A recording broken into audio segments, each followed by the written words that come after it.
Right hero Mahesh బాబుకు ED నోటీసులు ఇచ్చింది. దానికి సంబంధించిన బ్రేకింగ్ ఏది?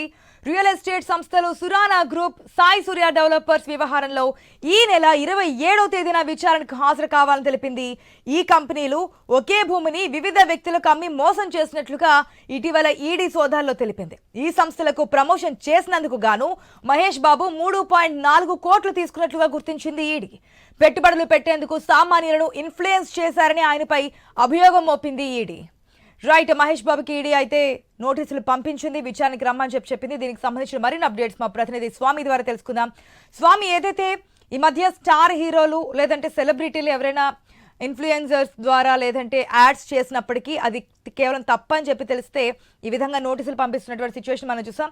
అట్ ద సేమ్ టైం ఇదే కేసు కింద కనిపిస్తుంది మనకి మహేష్ బాబు విషయంలో కూడా ఈడీ నోటీసులు పంపించడానికి. డీటెయిల్స్ ఏంటి? మహేష్ బాబు హాజరయ్యే ఛాన్సెస్ ఎంతవరకు ఉన్నాయి?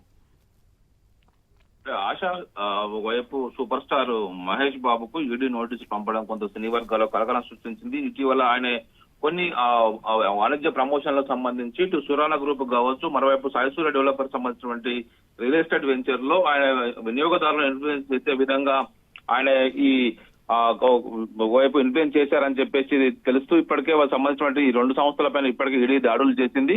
ఈ దాడులకు సంబంధించి కొన్ని ఒకవైపు మనీ లాండరింగ్ జరిగినట్టు ఈడీ గుర్తించింది. అందులో భాగంగానే ఇటు మహేష్ బాబుకు యాడ్ రూపంలో ఇచ్చినటువంటి ఆ యాడ్లు ప్రమోట్ చేసేందుకు ఇచ్చినటువంటి డబ్బుల విషయంలో కనుక్కోవడం కోసం ఇప్పుడు వీటికి సంబంధించిన విషయంలో నోటీసులు ఇచ్చినట్టు మనకు అర్థమవుతుంది.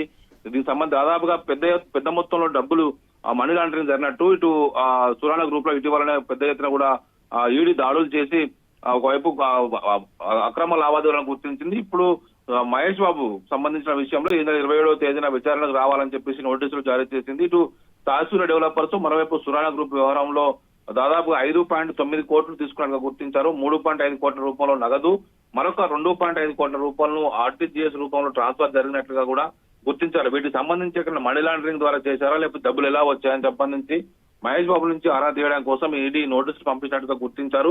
అయితే మహేష్ బాబు ఈ నోటీసులు స్పందించి వెళ్తారా లేదా అని తెలియాల్సి ఉన్నది. ఆశ. రైట్ స్వామి, థ్యాంక్స్ ఫర్ ద అప్డేట్. మరి వెయిట్ చేసి చూద్దాం. 27వ తేదీన విచారణకి హాజరు కావాలి అని చెప్పి మహేష్ బాబుకి అయితే ఈడీ అధికారులు నోటీసులు జారీ చేశారు. దీనిపై మహేష్ బాబు రియాక్షన్ ఏంటనేది వెయిట్ చేసి చూద్దాం.